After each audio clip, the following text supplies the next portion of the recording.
In the latter half of the 14th century, a series of technological developments, as well as ripe social and economic conditions, saw the foundations being laid for the future Dutch takeover of the northern European herring industry.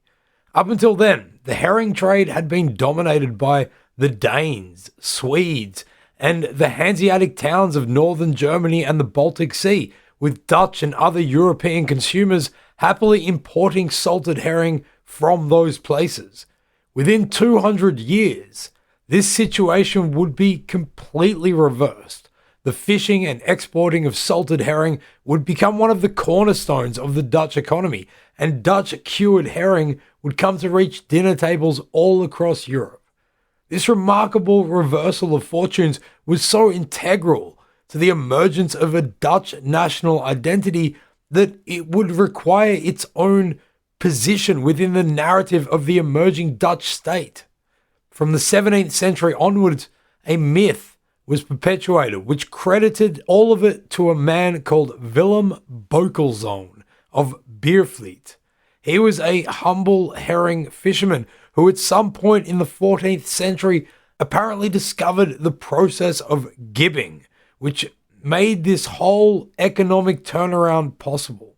Although this legend has been debunked by modern historians, its perpetuation demonstrates the importance which the so-called royal herring enjoyed in the creation of a Dutch national identity.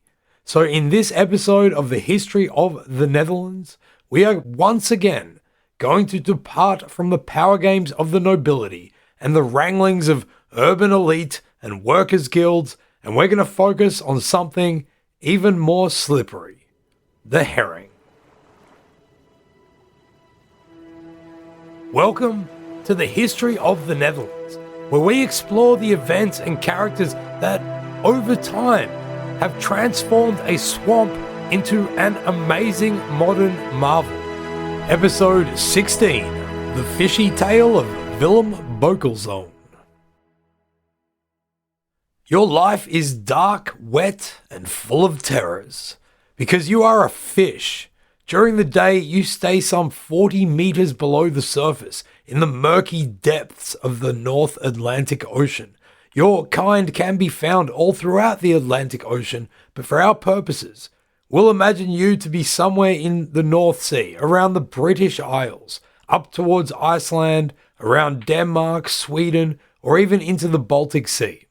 Your days are mostly spent doing various aquatic activities like swimming in large schools with literally millions of your friends and family, and also doing your best to avoid being eaten by creatures like whales, seals, sharks, and other petrifying predators. In the evenings, you move closer to the surface where you feast on krill and other smaller fish. So, exactly what kind of fish are you? You are known as Culpia harangus, Atlantic herring. And although you probably don't know it because, well, you're a fish, you are a creature which is highly sought after by other non-watery animals, namely humans. Because the fact of the matter is, you are a good fish to eat. There are various distinct populations of you and your fishy friends, and the specifics of your life cycle depend on which region you're from and the time of year. Being a fish, you don't have time for petty human things like love or emotion. You can't waste your time looking for a partner with whom you'll make babies and grow old and live together forever. Instead, you reproduce in a spectacular ceremony known as spawning. This is essentially a massive fish orgy in which each female will release up to 40,000 eggs into the sea, while at the same time, males will have their own thrill and spill a veritable quilt of milt into the water. It's all very romantic. In the lead up to this moment of herring sharing and caring, you reach your peak physical condition and get big, fatty, oily, and quite frankly, delicious. Tragically, for this reason, if you are an Atlantic herring swimming around in the 13th and 14th centuries, smack bang in the midst of this glorious stage of your life in which you are about to embark upon a frantic, frolicking frenzy of fishy fornication, that life could be abruptly thrown into complete turmoil, with you and thousands of your kin being suddenly and without warning grabbed by a giant net, pulled out of the water, loaded onto a boat, and promptly asphyxiated to death. Rest in peace, my Piscine pal. Your best laid plans for procreation were not to be. But although your life has now ended suddenly, the human interest in you is only just now really beginning. Once you die, your body begins the natural process of decomposition. If the fisherman who pulled you out were to wait too long, your body would begin to break down, become rather stinky, and the appeal of eating you would become rapidly diminished. Perhaps this would give you a moment of sweet post-mortem revenge. But if your carcass is to remain valuable to those who have caught you, then they would need to do something in order to sell you fresh or to somehow keep you edible. You could possibly be smoked or even salted, forms of preservation that would allow your flesh to be consumed at a later, more convenient time. But this took place on land, so fishermen still could not venture too far. They had the need to frequently be able to drop their catch off in order to either sell it fresh to market or to fish curers. Herring fishermen of the early 14th century were limited to working coastal waters, staying within range of a port. If someone were to figure out a way, however, to make your fishy corpse stay good for even longer, this could be a revolutionary thing. Enter Willem Beukelszoon, a herring fisherman from Biervliet, which is today part of Zeeland, but back then was a part of Flanders. According to the popular story, at some point in the latter half of the 14th century, Meneer Beukelszoon, for some reason or other, began to go about things differently to other fishermen or fish curers. He is credited with discovering something called karken, or gibbing, a method of gutting and deboning herring that left parts of its stomach and one of its internal organs, something called the pyloric cache, intact. Removing the guts and bones took away bits that would begin to rot first, while the remaining pyloric cache would continue to emit an enzyme called trypsin. This is normally used to help you, the fish, to digest food, but now in your death, it treacherously serves to better preserve your flesh. So important was this discovery of gibbing that in addition to appearing in a stained glass window of a church and having his own statue in Biervliet, and as well as featuring in several chronicles of Dutch history, in 2005, Willem Beukelszoon was named by a Dutch television show as the 157th greatest Netherlander of all time. That is a remarkable achievement. It becomes even more remarkable when we look even deeper into who he was and what he is supposed to have discovered. Because, quite frankly, there is no firm record of when exactly this particular Willem Beukelszoon lived or what exactly he did. I say particular because there are numerous Willems and other Beukelszoons who lived in the 14th century in Zeeland. The extent to which any of them were involved with fishing, gibbing, salting, packing, or otherwise is pretty unclear. Secondly, and more importantly, there is absolutely no way that this method of gibbing was invented in the Netherlands, or even by a Dutchman. Yep, if anyone tells you that Willem Beukelszoon invented this method, then they are merely fibbing about gibbing. What this means astoundingly is that this all-important process of gibbing, which to this day provides us with one of the most traditional and Dutch of all traditional Dutch foods, the Hollandse nieuwe, or pickled herring, something so Dutch that it is often proudly served on a plate with a little Dutch flag skewered into it, almost certainly originated in today's Sweden. So yeah, Dutch pickled herring. Bet you didn't know that wasn't Dutch. Nonetheless, the character of Willem Beukelszoon has gone down as a legend of Dutch history, as someone who helped to set the Netherlands on a path of greatness, all by the way that he gutted a fish. But given that there is no actual evidence to support this story, why does it exist? What is so important and earth-shattering about gibbing herring that a fictional character of national importance could emerge about it centuries later and remain to this day? Humans have been fishing since the Paleolithic era, but these early attempts at fishing were mostly focused on the easiest to catch fish in the easiest to reach areas. Most fishing occurred in riverways, where people tended to settle, or in shallow coastal waters, which were easy enough to exploit from small open boats.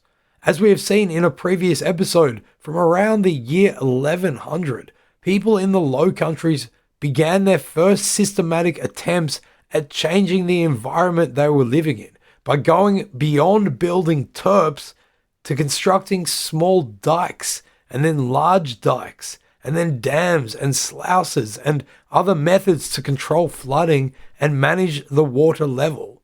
This meant that by the Middle Ages, the population of river fish was dwindling due to the pollution that urban centers created in the large waterways. But even more problematic was that the flood control methods, those dams, dikes, and sluices, had begun to mess with the natural flow of the waters and to impact the life cycles of the freshwater fish that lived in them. By this time, as we know, this was a Christian realm. According to the traditions that had developed, people were prohibited from eating meat on certain days of the week, as well as during other holy periods such as Lent, Good Friday, Advent, and so on.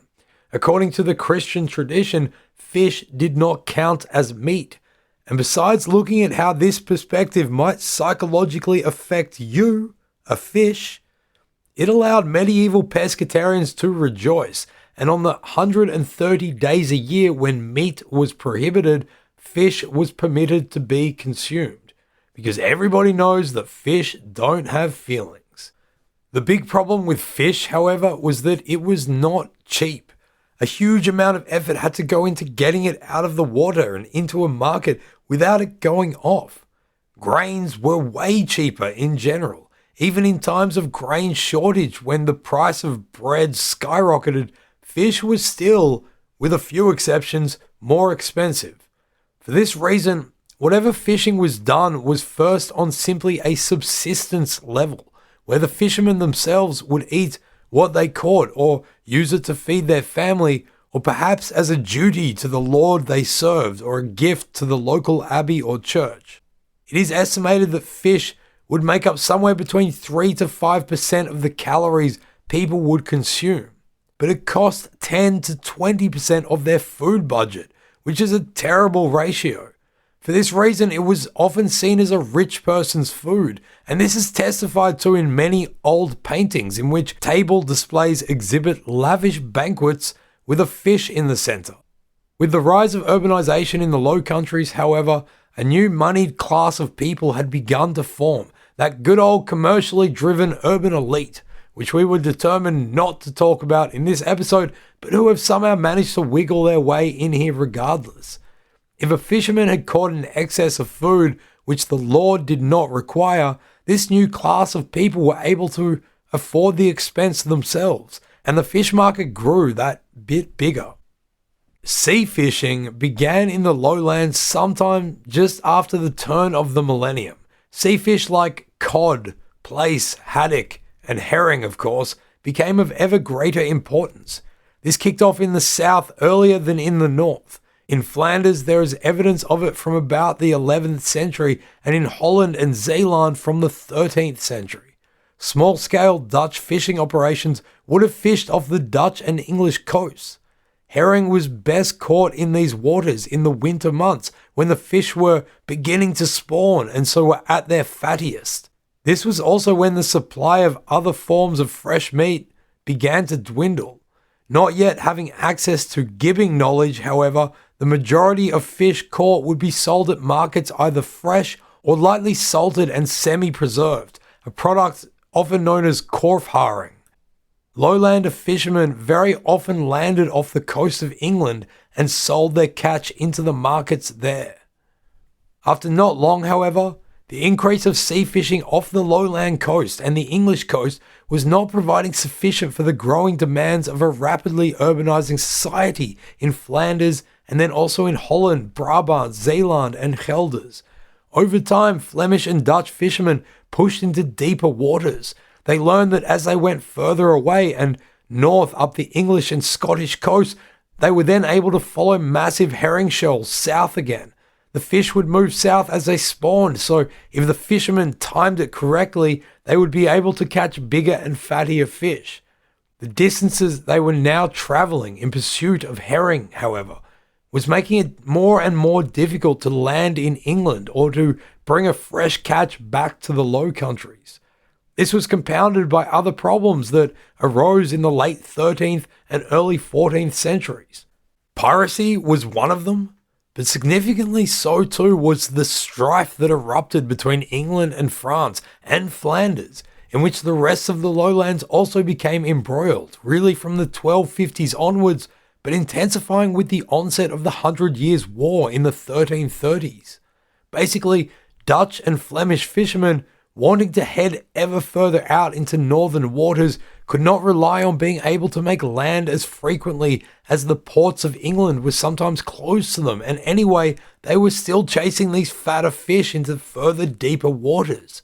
They needed to figure out a way to keep their fish good and to stay at sea for longer.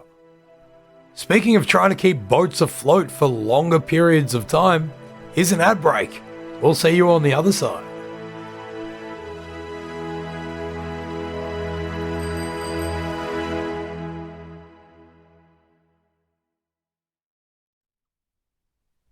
While Dutch fishermen were struggling with questions of how to keep their fish edible for longer, all evidence suggests that gibbing was already happening in other parts of northern Europe. It was certainly happening in a place called Scania, the southern part of what is today Sweden, but back then was a part of Denmark. There, on a daily basis, thousands of small open boats with perhaps 5 to 6 men each aboard would set off to float around and catch herring in the strait between today's Denmark and Sweden, a body of water known as the Sound. Here, as historian Richard Unger puts it, herring stocks would be so thick in number that fishermen had trouble moving their rudders in the dense water.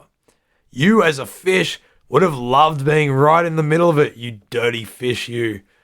The literal boatloads that they caught would be taken to a place called, and I'm going to struggle with this, Skanur Peninsula.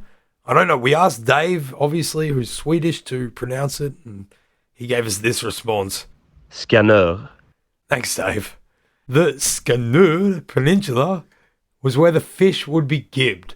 We haven't actually described what the process of gibbing was, and it's worth going into for a moment here because it looks quite disgusting but also satisfying. Check out our website for a video of somebody doing this, but essentially the process involved the fish being picked up in one hand while the other knife-wielding hand would stick said knife into a precise location in the gills.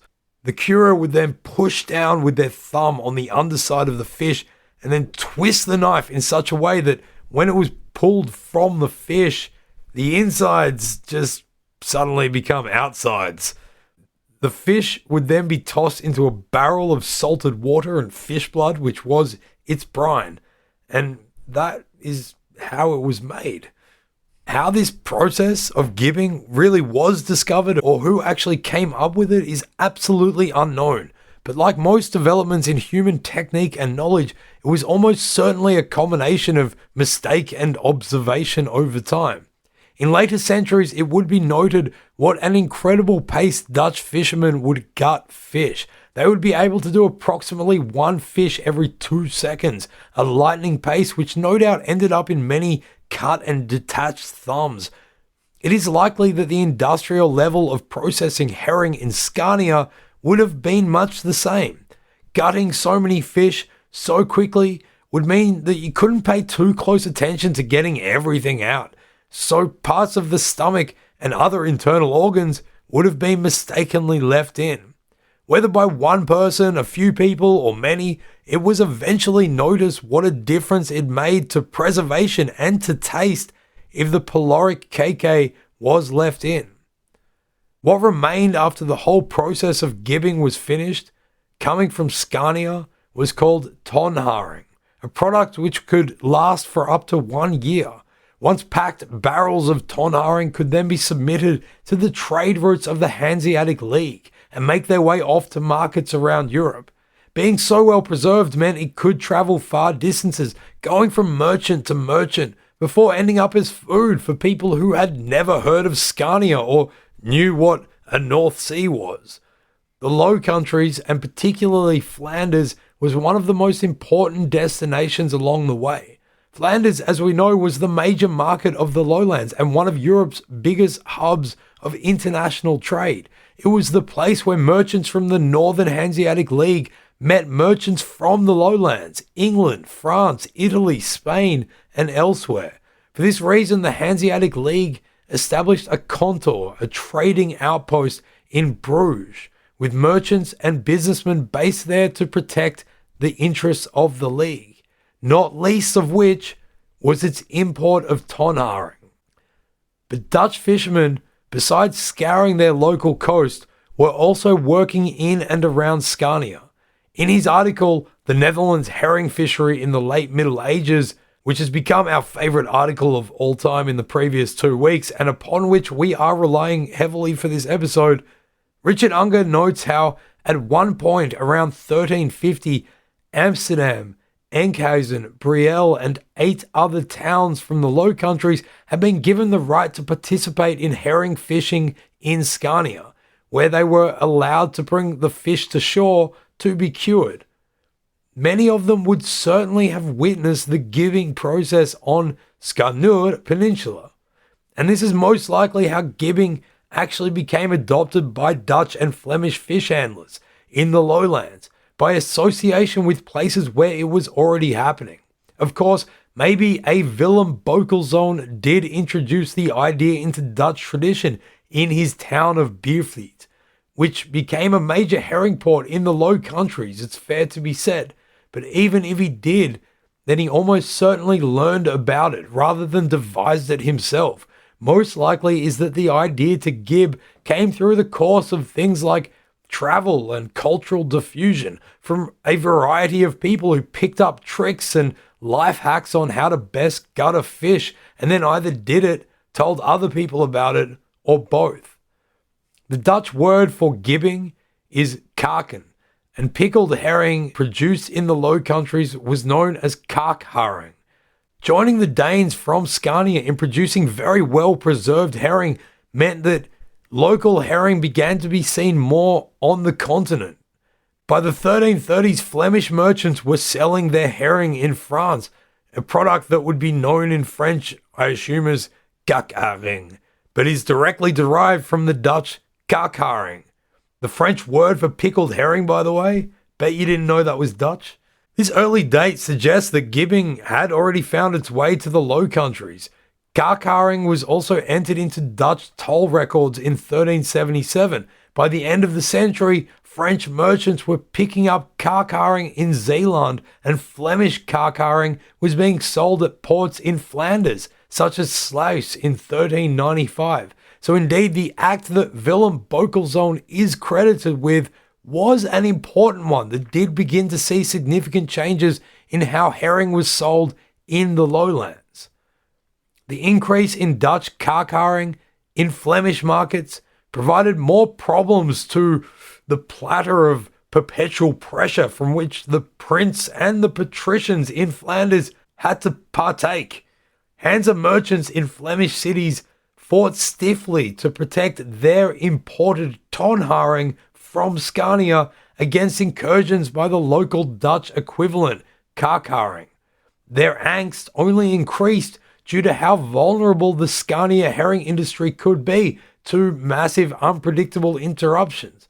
A poor season or bad weather, war, or other major issues in the north might open the door for Dutch herring in Dutch markets. With the rise of carcaring, tensions between the Hanseatic League and fishing towns and villages in the Low Countries, specifically Flanders, Holland and Zeeland, began to surface.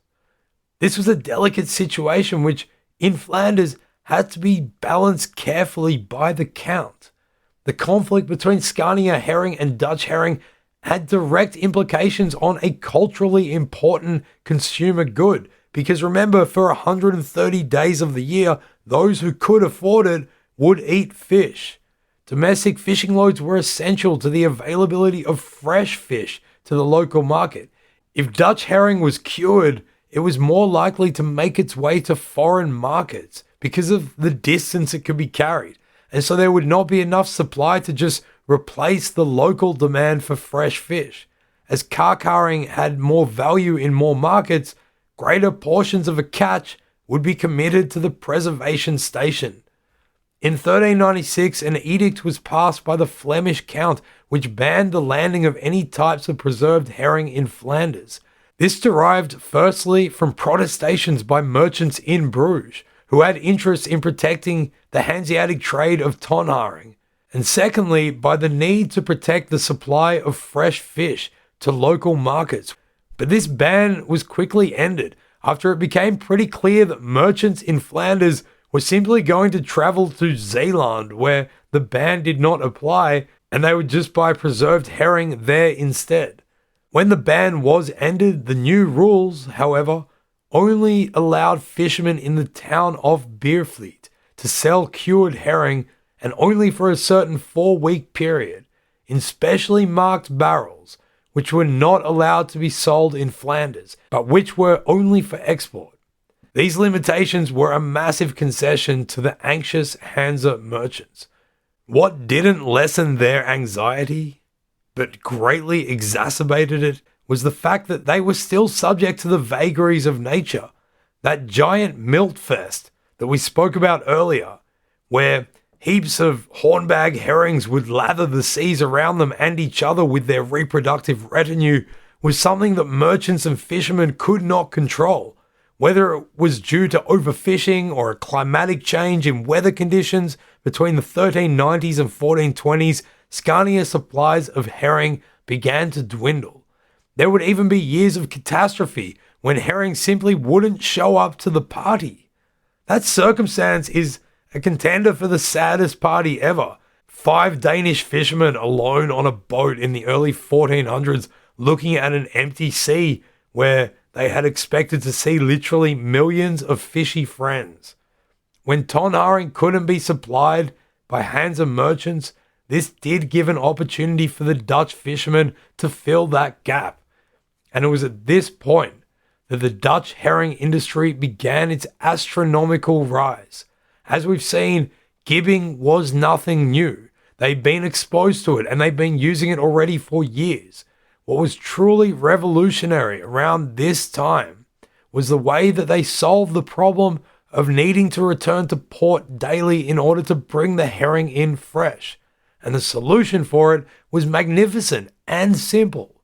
Dutch and Flemish fishermen began to conduct the process of gibbing on their ships rather than take their loads to be cured on land. Ta-da! Brilliant. And it was this innovation, rather than the mythical act of Willem Beukelszoon, which actually changed the game. At this point, we must rely on our imagination, but given that the historical record for so long has relied on a fictionalized story of Beukelszoon and his fancy knife wielding, we're happy to do that. It is easy to imagine a scene of lowlander fishermen out on their boat and due to return to land, but instead, for some reason, staying out at sea and either deciding to or being forced to gib the herring themselves. Perhaps they thought there was a bigger catch for them the next night if they did stay out and they didn't want to miss it. Or perhaps they were blocked from landing at the English coast by pirates or by English ships putting a cantankerous blockade on the French. Maybe it was a planned thing or an emergency measure taken so as not to lose whatever fish had been caught. Either way, somehow, at some point, or maybe at various points independently, Dutch and Flemish fishing vessels began to also operate as floating gibbing stations. What this meant is that they could now set sail and take their ships as far north along the Scottish coast as they wanted, and further, heading into deeper, more herring-laden waters where they could remain until their holds were absolutely packed with pickled herring. Now, being able to stay at sea for much longer, they could also become more intimate with the happenings of herring, furthering their understanding of things like the seasons and regions and where herring went to and when they were their fattest and their best for commercial purposes. This surge towards herring also opened the door for other innovations, as such trends tend to do. At some point in the 1300s, somebody created a type of net called a vliet. These were wide and sprawling, about 30 meters long and 15 wide, and extremely effective in catching massive holes of herring. They would be tied together to make an even bigger net and to make them operable for the fishermen on board. The first open Dutch fishing boats to use the vliet would carry up to 40 of them at once. Soon though, ships across the lowlands would be dragging more than 75 of them each, tied together, scooping up hundreds of thousands of herring at once. Shipbuilding was another area that tied in beautifully with this fishy fortune. For a long time already, it had been one of the main industries in Holland, Zeeland, and Friesland, and as necessity drives development, so did Dutch ships develop to cater to the growth of the herring industry. The cog and the corver were styles of ships with large hulls already, and so they could carry more stuff in them, and cogs had originated in the lowlands by the 10th century already, and by the 14th century, they were being widely used in Northern Europe, especially amongst the Hanseatic trade networks. For Dutch fishermen, cogs became perfect in combination with the large vliet nets, and soon became equally central to the whole industry. But over the latter half of the 14th century, Dutch shipbuilders began modifying cogs even more and more, catering to the needs of herring fishermen. Dragging such massive nets meant needing specialized ships to balance out the immense force. The boats became shaped to have bigger holds and more capacity to carry and haul the nets and the catch. By the beginning of the 15th century, this evolved into something called the haringbuis, or herring bus, which essentially was a floating herring factory. Up to 30 sailors would work on each bus, fishing, gibbing, and packing herring for up to 8 weeks at a time before returning to port. The superiority of the herring bus meant that Dutch fishermen could travel into deeper waters where herring stock were more reliable and less subject to the vagaries of shallower coastal waters. More reliable herring meant higher yields, which could be preserved for longer, which could be sold into more distant markets. This all led to more profits, which could be used to invest in more buses or perhaps to take part in other commercial activities during the herring off-season, such as increasing the grain trade from the Baltics or the import of the salt necessary to preserve the fish from places like Portugal and Spain and France. By the end of the 15th century, the Dutch would be the ones selling cured herring to the Hanse towns, which was a 180-degree turnaround in fortune. The growth of the herring industry had different impacts in different areas of the lowlands.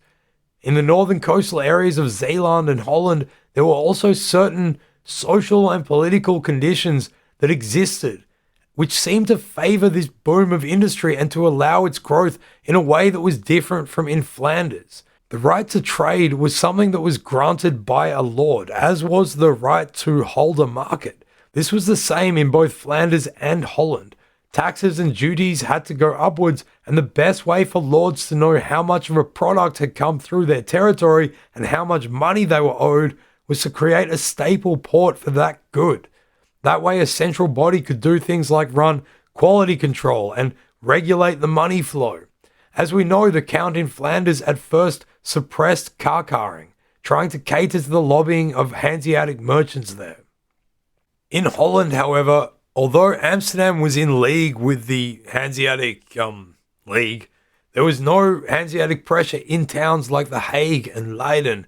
Also, there were countless little fishing villages and towns all along the coast, all getting involved.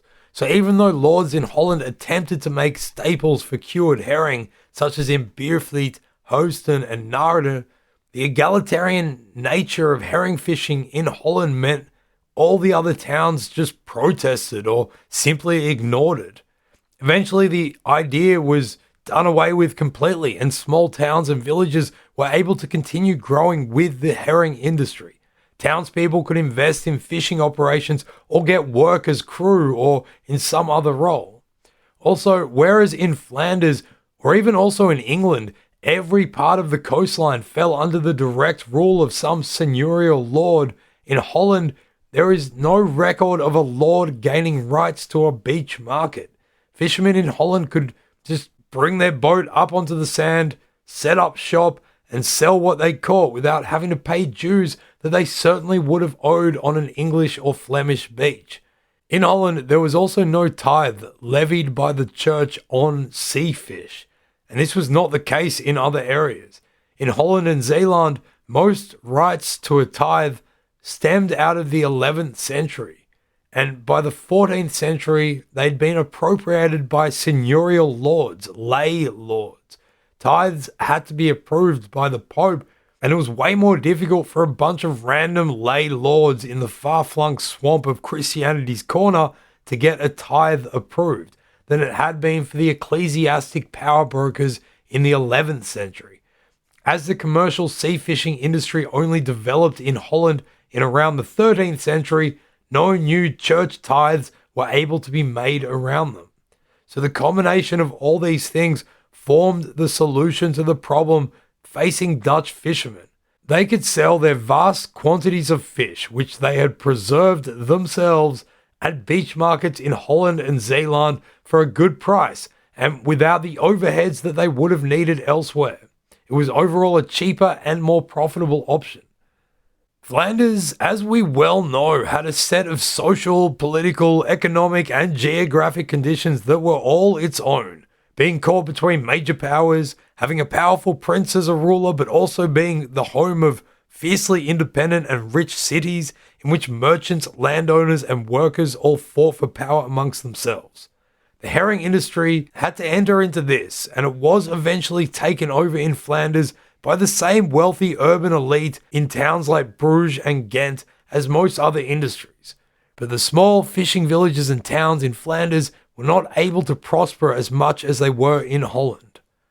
The reason we decided to dedicate an entire episode to the beginning of the Dutch herring industry over 600 years ago is not merely because we, unlike many vegetarians, think fish are more than just an expensive and unfeeling substitute for meat. Herring provided a product that had demand in markets all around Europe.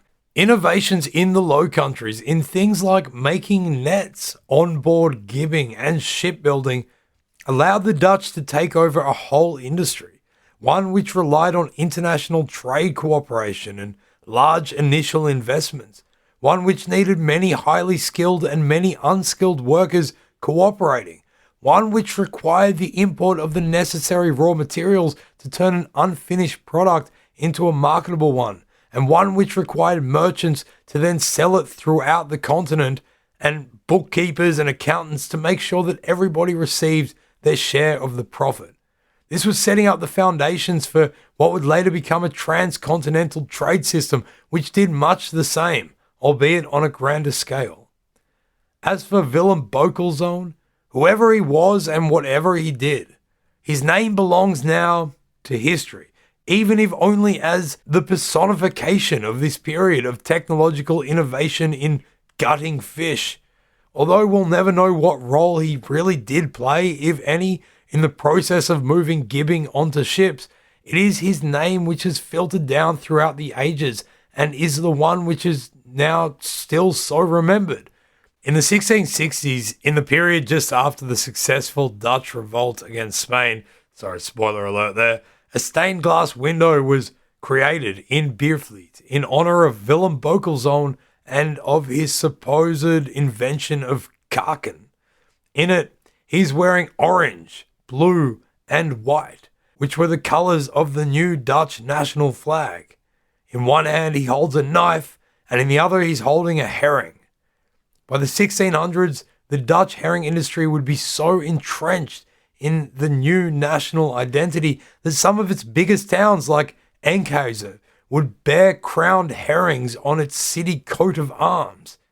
You can still see many buildings today in cities across the Netherlands featuring herrings in their architecture. The herring industry would even infiltrate the language, with the Dutch equivalent of the English expression like sardines in a can, translating to like herring in a barrel. So if you've been listening to this episode while commuting to work, on a really busy train or a bus, or if you're standing in an elevator with 10 other people, we hope our little interlude into the salty depths of medieval fishing has given you at least one new way to describe how you're currently feeling, like herring in a barrel. Hopefully, however, unlike your experience as a fish, your day gets better and will not finish with a guy called Willem sticking a knife into your gills and eviscerating you for profit. And that, folks, is the end of our wander down the path into the philosophical musings of being a herring in the North Sea in the 1300s and what this meant for the early foundations of Dutch international business. Next time, we will return to the Dukes of Burgundy and how they would come to create a political unity over the Low Countries. But before we finish, we want to give a massive thank you to our newest patrons who have shown their love for the show by giving us cold hard cash on patreon.com/History of the Netherlands. We show our love to them by giving them each episode ad-free. So if you hate ads and or love us, then why don't you be like Nienke van Gent, whose name means from Ghent, but confusingly isn't from Ghent. She was actually the first person to contact us when we had a slight technical problem when releasing an episode a few weeks back. She messaged us fewer than 45 minutes after the show had been released, telling us that we'd messed up. It's good to know that people wake up at 7:45 a.m. on a Monday morning and think, you know what, I want to listen to the history of the Netherlands. So thank you, Nienke van Gent, or Genners, as she's known to her mates, us. Next up is Randy Gout, who we call Trout, probably because we're obsessed with fish at the moment, but also because his name, Randy Gout, suggests a really fun way to approach a bad disease and, trout seem the safer option. Cheers, Trout. Next up is Marco de Weerd, Mr. Norm.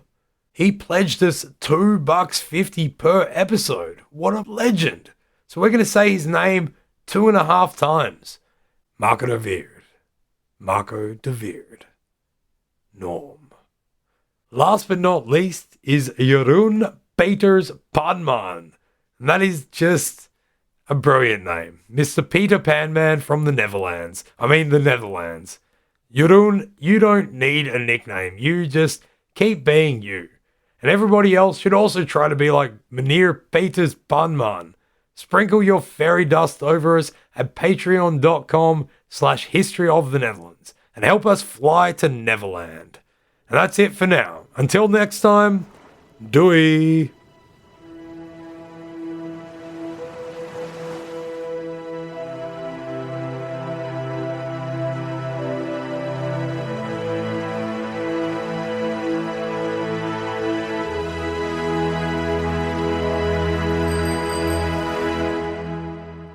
This has been a production by Republic of Amsterdam Radio.